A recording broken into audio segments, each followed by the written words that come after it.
Michael with United Veterans Worldwide, excited today to interview with Melissa.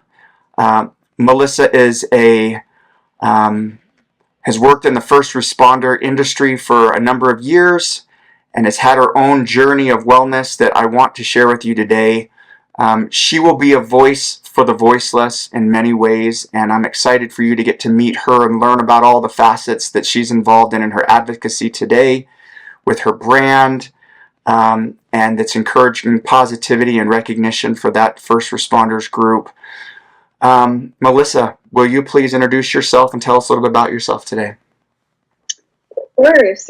First of all, thank you for having me. This is actually it's really a pleasure, and it's something I've never really done before. So thank you for inviting me.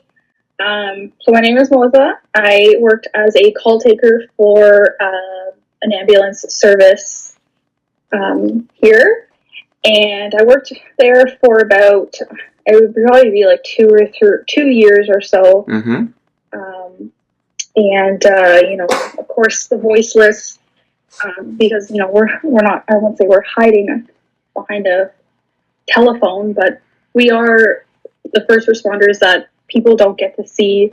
We don't get to be thanked or anything like that. We don't get to see the end of the phone call.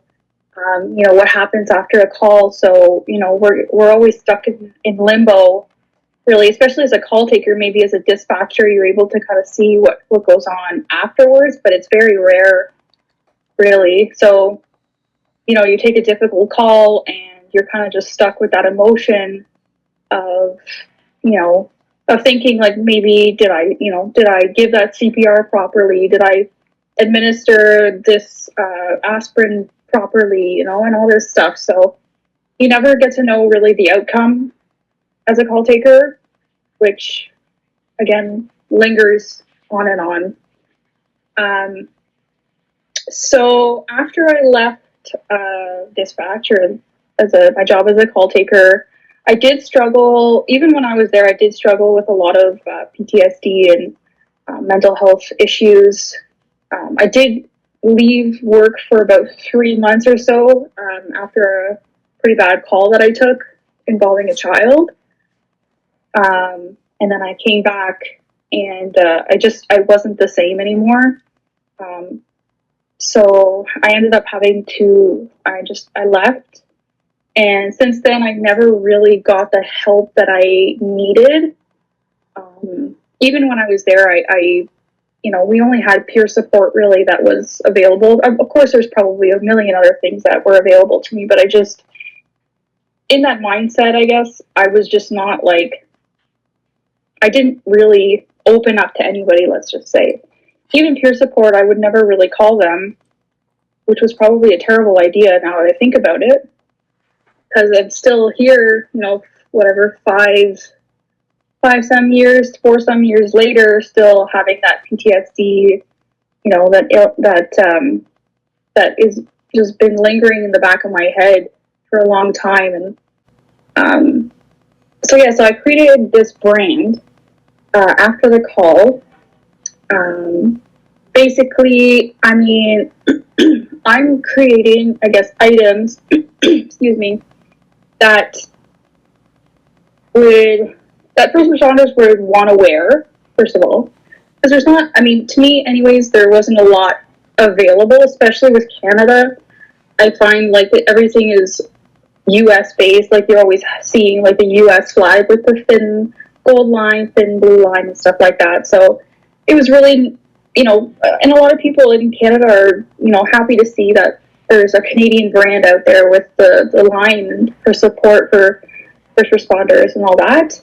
So I created this brand for that reason, and as well as to be able to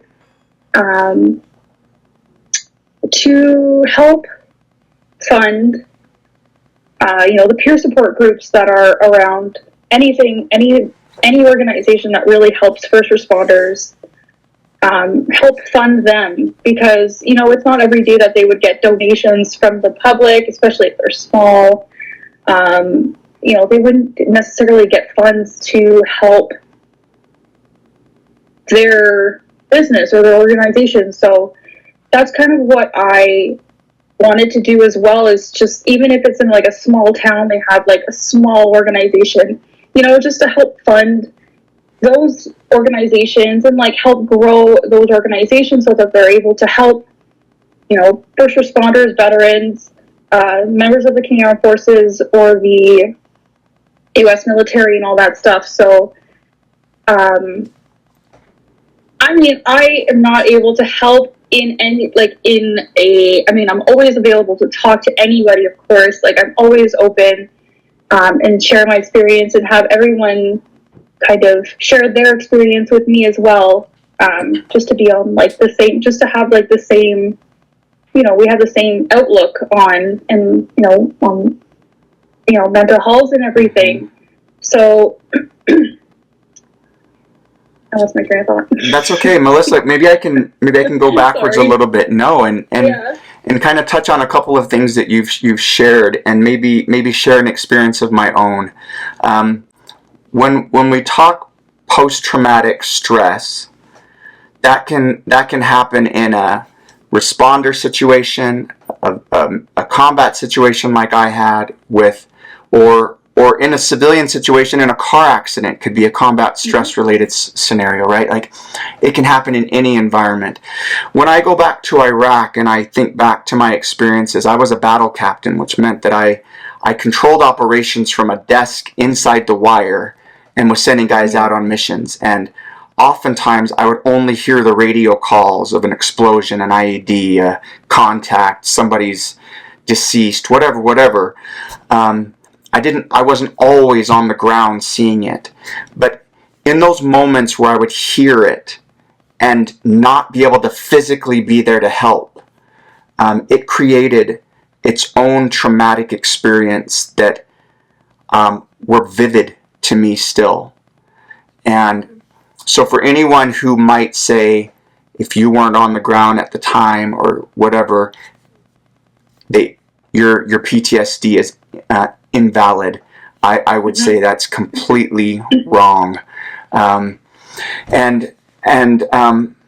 I understand the fact that you may have had some resources available to you that you didn't use. That's not uncommon. When I came back from Iraq, there was a tiny man behind a desk with a pen, and he's like, "Do you have PTSD? If you have PTSD, you can't go out those doors and see your family." And I was like, "I don't have PTSD." And I got to go see my family after I'd been separated for a year. So yeah, maybe the resources were there at the time, but I chose other ways to try to cope and heal, and ultimately found that healing on my own was not possible. One, I needed to share my experience. I needed to engage with others and connect, stop the isolation, etc., etc. I would really have to agree with that, absolutely, because, and the thing is, like, the thing that we, as, veterans, first responders, anybody really that's going through any sort of trauma or anything, it's always, you're never alone. It's something that everybody always says, you're not alone, yeah, you have your family and everything, we have friends and everything that are always there, but is it something that they can really relate to? So that's when you start isolating yourself, and, you're like, when you're with your family, you kind of just shut down, because even if you have, like, these triggers or something like that, like, for me, I completely shut down, completely, and it's not something that I've ever opened up to my family about, because it's just something that, to me, in my head, that they wouldn't understand, so why would I even try to explain to them what's going on, So, in that sense, yeah, healing on your own is definitely not ideal. But, seeking help, for sure, from a professional is definitely helpful. And then also speaking with your family, even if they, it's just a sounding board, whoever it may be, just to kind of get it all off your shoulder, because then, you're stuck in the middle of the night, you're trying to sleep and all you're hearing is your mind going like this, like this, like this. It's like, I gotta get these words out so that I can sleep. Yeah. Like, I gotta stop talking to myself. I'm tired of listening to my own self. Like, I'm tired of listening to my own voice. Mm-hmm. So it's like, or like, I guess the voice in my head is what I'm saying. But, Yep. So being able to talk about it may be hard for sure, but it's always like super worth it. After it, you're like, wow, it's like you're taking these bricks off your back and you're putting them down and you're like, wow, should have done this sooner. Yep. But like, yeah. And the reality is, you deserve to heal. Mm-hmm. You've earned it. Yeah, definitely. And you know what? Actually, it's funny.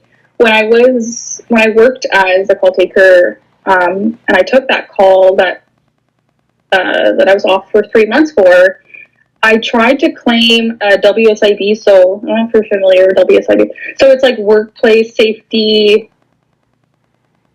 And then workplace safety. So like if you're injured on the job, let's say, you can file a claim with them, and then you get paid.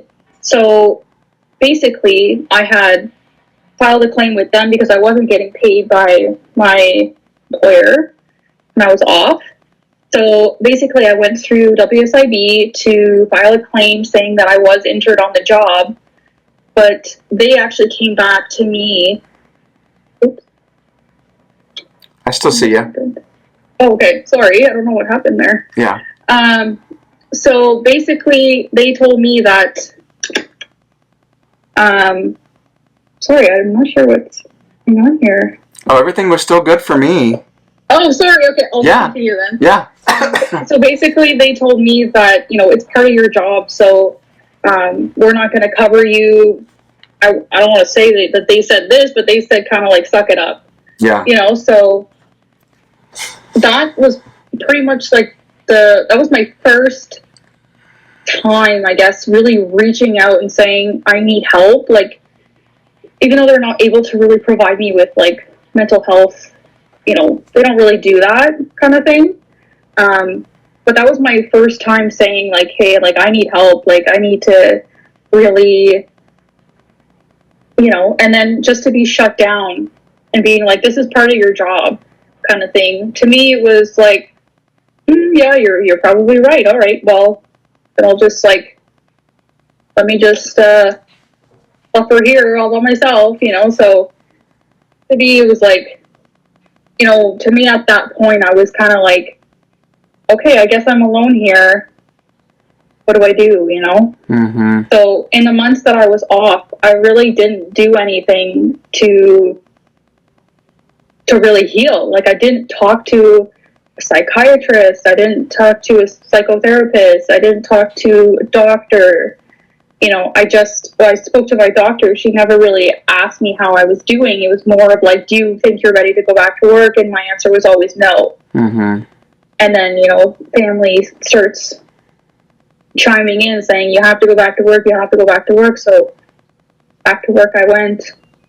And then I think everything just kind of spiraled from there. So, and for that experience, Melissa, would you be comfortable sharing some details around that?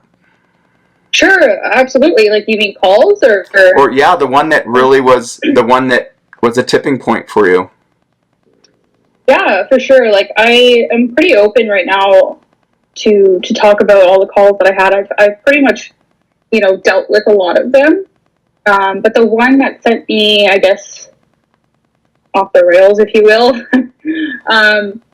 was it was a call, obviously, and they were kind of like in the middle of a like really rural area in like the Ottawa area, so like closer. Well, I'm not going to say really where the area was, but yeah, far away from a first responding ambulance.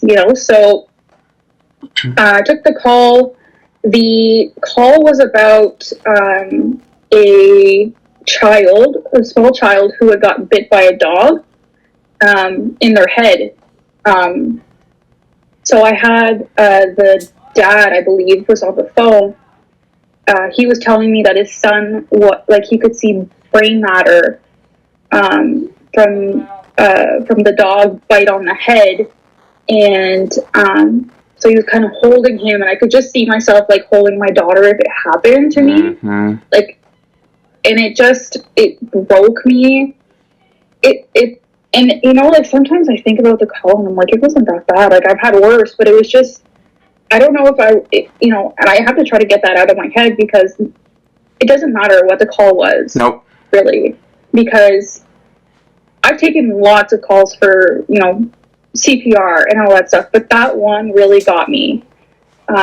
Anyway, so the ambulance took about, I want to say like 15 to 20 minutes to get to them.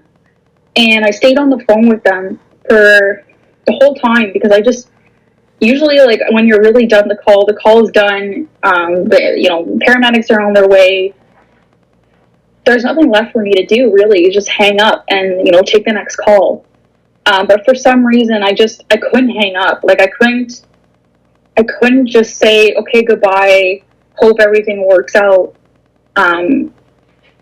So I stayed on the phone, and then I think it was a little boy, he like was starting to lose consciousness, which was, I'm glad at this point that I did stay on the phone because he wasn't in full cardiac arrest, the baby or the boy. But he was quickly losing, he was really close to death. And I was able to relay that to dispatchers, which I don't know if it made the paramedics drive a little bit faster, but it probably helped. Yeah. And I remember him saying like, oh my gosh, like I don't hear them. I'm like, they're coming, they're right down the road, they're coming. Like if you can send somebody outside, your wife. And he's like, I don't hear anything, they're not coming, are you sure they're coming, they're the right house and everything? I'm like, sir, the paramedics, if it's not busy, or if it's not if the roads aren't busy, they're not going to have their lights and sirens the middle of the night. Pretty much, they're not going to come lights and sirens if no one's around. They're not going to have their sirens on. He's like, okay.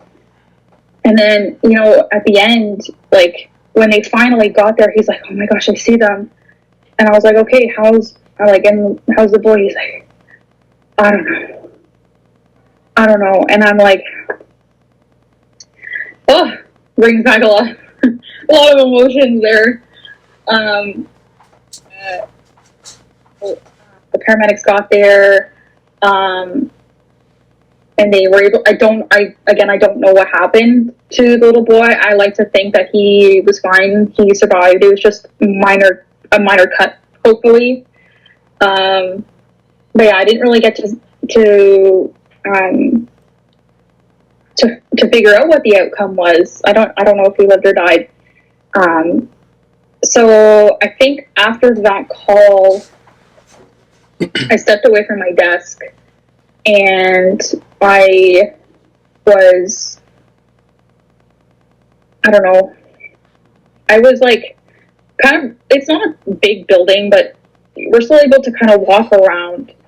And I kind of did that. I went outside, took a breather, walked around like the detachment and stuff like that. And I'm like, ever, like, calm down, trying to calm myself down. And I'm like, and I did. I fucked it up, I guess I'll say. And I finished my shift, and I went home. And then it was just something that was just lingering inside me all the time, the whole time. And then like, I think I was off maybe for just like 2 days or something after that. And then I came back, and because I thought I was ready. I was like, okay, let's do this. Like, let's try again. And one of the training officers came up to me and asked me like, oh, I heard about this call, like, are you okay, blah blah blah. And I was like, yeah, and I like broke down, like, I broke down, like, and I was like, do you think I could re-listen to that call. And a lot of people were kind of like against it. Like my superintendents were kind of like against it because it's like it's re-traumatizing almost. And so I was like, no, I think I need to hear it, because in my mind the whole time I was like panicked, like, and like during the call I was really, really panicked. And then I listened to the call again, and my voice was so, I won't say flat, but I was not like, if I was nervous or if I was scared or anything like that, it didn't show in the call. And that's kind of like what helped me kind of not necessarily get over it, but to know that even when I was in distress, or even if it was a really crappy call, I was still able to get through it and, not panic, or help, and actually help the patient, the person, whatever, the family, just to kind of calm them down, because they're freaking out too. So just knowing that my voice was calm, and how the call started kind of like up here, and then it kind of like, I brought everybody down to here. That really helped me, knowing that, like, like I might feel like like that was a crappy call, but I know that I did a really good job, and that helps a lot. Like, even if you don't know the outcome of what the scenario is, whether they live or die, just knowing that you really did your best, and you did what you could. What else can you do, really? And that, you kept these people calm. It's super rewarding, even if you don't hear it from the patient or their family themselves. Mm-hmm. So. Yeah, you've touched on some great points here, and one of which is that, this trauma that you experienced was tied to a child, and so you could relate to that, having a child, and that just played with the psyche a little bit. And I just finished an interview recently with a warrior of a guy who served in the military, and the Canadian military, and then as a police, and had many situations of trauma in the police force, but he was generally really good until one situation, and it involved children. Mm-hmm. And there's something about that, and I related an experience too, where a handicapped kid was used with detonation in Iraq and blew up a bunch of people, and that's one that still hits me today too. It's when it's tied back to innocence like that, it can have a lasting effect. So tell me, Melissa, what have you done? I mean, like, I'm sure that part of your healing is what you're doing with your entrepreneur business. And one thing I'm so grateful for is that you had the chance to actually review that call and hear your voice. Mm-hmm. I wish that some of my most traumatic experiences, I could kind of go back and see if I really did everything the best I could, because that's part of the trauma, is like, did I do everything I could to protect life, to do this, right? And that self-doubt, that little devil that sits on the shoulder and jib-jabs in our ears and tells us, oh, you didn't do it right, you could have done better, you're a failure, whatever. I've learned to just kick that thing off my shoulder and listen to the other side, which is the positive self-talk, which is, you did something that most other people never have to do. You talked him through. You were that calming voice through the entire traumatic situation for that parent. Regardless of what the outcome was, you did your part. Yep, I did my job. Yeah. Yep. I did what I was trained to do, and I spent lots of, months training. So to me, it was, I did what I could, and I did a damn good job. So I think it was really good, again, for me to listen to that call again. Even if I didn't maybe think I was super ready for it, maybe I was making a mistake or something, but I definitely don't regret listening to to that call over again. Yeah. Because like you said, I probably, if I hadn't, I probably would have thought to myself for the rest of my life, like, what if I did this? What if I said, get more towels, get more of this, do this, stuff like that. So, Yep. yeah, it's yeah. It is, yeah. So the first part, I guess, of your question was, what am I doing now? I guess to heal and Yep.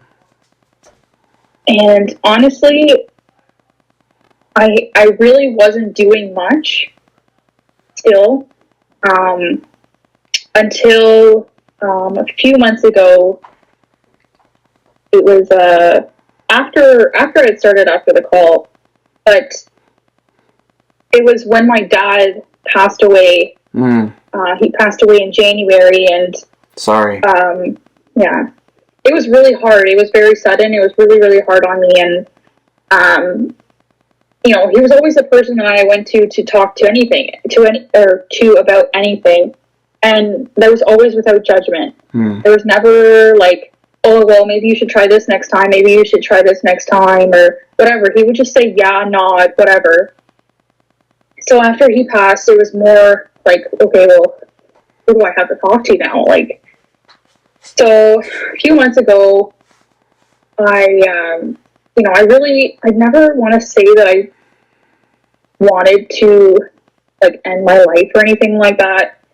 I've never attempted, and I don't know, anyways, I just had these thoughts in my head where I was like, oh my gosh, like, I need help. Like, there's no way I can live like this, thinking, having these thoughts and stuff like that. So that's when I finally reached out for help, real help, with a psychotherapist. And I was off again for a few months with my other job, with my oldest job that I have, because I couldn't do that to my family, and I couldn't do that to myself. Like, having these thoughts in my head was my first indication to be like, I'm not leaving my daughter here without me. So these thoughts that I have can't stay in my head. This is not who I am. Yep. This is not who I want to be. This is not what I want to do. But, every now and then it would be like, oh, look at this, like, nice guardrail. What if I just ran my car in there, and when I started, when I started thinking about those, having those thoughts there, I was like, no, there's something definitely wrong with me, and I need help. Yep. So I love to preach to people who I talk to, or anything like that, to, like, definitely ask for help, and then and I finally, like, decided to take my own advice, and it felt really good. Like, I am a completely different person. I don't, I don't criticize myself as much. I don't dwell on things that I could have done, or what could I have done better. Yeah. Especially thinking about calls that I took, like, a couple of years ago. I still kind of think about them, and it's like, or even like, I was actually having issues. I think I told you about that comment that I got on my Instagram page. Yep. If you don't mind, I don't remember exactly word for word what it said. Yeah. But it said something along the lines of, you were only a call taker for less than 2 years. Stop trying to capitalize on real first responders, or let the real first responders do.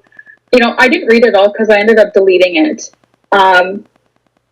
So that really, that kind of showed me, like, what kind of support system I also had at my dispatch center. So for a long time, like, the reason why I didn't reach out was because my coworkers were really judgmental, I guess, of me. So, Melissa, that's not uncommon for what would prevent veterans in a combat zone who have experienced some hellacious events from going and talking to somebody about it is the pure rejection. Oh, really? You're struggling with that? You're weak. Like, why don't you just suck it up and deal with it? Like, and that we have learned is the most unhealthy way to cope. I often say that the body keeps score. If you push down trauma and you just suck it up, it will come out. It'll come out in anger, violence, self-harm, depression, anxiety, emotional outbursts. Like, it's no different from what a combat veteran organization would do, which is why I push so hard for people to tell their stories, to come out of that darkness, to realize that, yes, you experienced trauma. Yes, you experience the coping mechanism we all kind of start with, which is isolating and stopping functioning, until we finally find that light that says, wait a second, I have value. I'm not alone. And of course, my journey is important, right? Yeah. And the fact that, even if I was a call taker for maybe 2 years, that's still 2 years worth of 12-hour shifts, countless calls, and not being able to really deal with them. When, you're taking call after call after call after call, especially being so short-handed all the time. Sometimes I'd be the only call taker there, and I would be taking 6 calls at a time, and for that person to come at me like that and say, you're not, I was only a call taker for 2 years. Well, and that's kind of where my downfall kind of started, where I was like, oh, you're right. Like, they've probably been there for like 10 years and they've probably taken 10 times more calls than me. So I shouldn't be feeling this way. And then when I guess that's kind of what happened to me when I started to spiral was that comment. But, or no, sorry, that was, actually, no, it was after I had, started healing, and after I talking to a psychotherapist and everything, and normally that that would have bothered me. Yeah. And just the fact that I deleted it. I didn't contact the person. I didn't care to find out who it was, and I didn't care to really read it at all. Like, the first sentence really gave it away to me. And like I said, normally I would be on fritz and I'd be like, spiraling out of control and have these thoughts in my head. I wouldn't be sleeping and like, oh my gosh, they're right. But I've come a long way, and I'm, they broke that at the right time, because I'm so unbothered now. Yeah. Like, you can say I took one call and maybe it wasn't traumatic for you, but it was traumatic for me. And even if I had taken just one call and just decided to quit, maybe, who cares? It's not up to anybody else to determine what is traumatic to you. Nope. And the comment may not have bothered you, but it bothered me. People who spit hate and ugliness and judgment, it really means that they are struggling and they don't know how to cope. It definitely bothered me. So. Yeah. Well, you know what? It did, of course, bother me in that sense, but in another way, I just kind of let it slide, because I have an idea of who it may be, but, I'm not going to spend my life, trying to explain myself or explain my trauma to people who don't even care about my life, or that I don't even talk to. Like, when I was working there, not a single person reached out to me. So, like, when I was on leave or anything like that, And I was always that person. Like, if they took a child cardiac arrest or something, I'd be like, hey, like, that was a really tough call. Like, I'm sorry. If you need anything, please just let me know. Like, I'm here. I'll talk to you all the time. And when I needed that, nobody was there.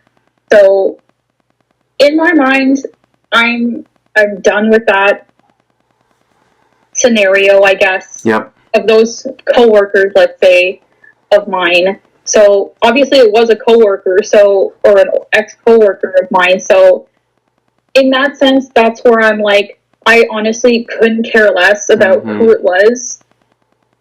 Obviously, it's like you said, they've got issues, and I just want to say that I am not obviously trying to capitalize on first responders. I'm genuinely here to try to help first responders and veterans, members of the Canadian Forces, any military, anybody that's really, going through PTSD, whether they were assaulted, whether this and that. I have items that are also just PTSD related, not necessarily first responders. So any sort of organization that will help anybody in that sense with, mental health, PTSD or anything, that's what I'm trying to put out there. And that's, and that's what I'm going to do. And I'm not going to let other people dictate, even if I wasn't a first responder and I was trying to just do this for the hell of it. I'm still trying to do a good thing. So 100%. in the end, anybody can say what they want about you, or about me, sorry. And, I've learned to just let it roll off my shoulder. And I know that I am doing a good thing. I'm trying to do a good thing. And I'm definitely not trying to capitalize on first responders or anybody that's going through a hard time. Like, I just want people to, also be aware of PTSD. It doesn't have to be a first responder.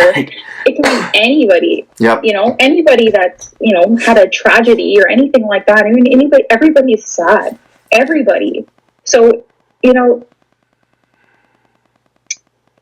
think I'm getting off topic a little bit. No, you've made your point really clear.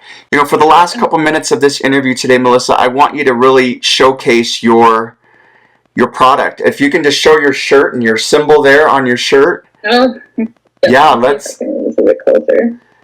Yeah, you've got an incredible brand that highlights so many good things. Yeah, love it. Love it. Oh, there we go. Yeah. And then I actually designed it myself. Yeah.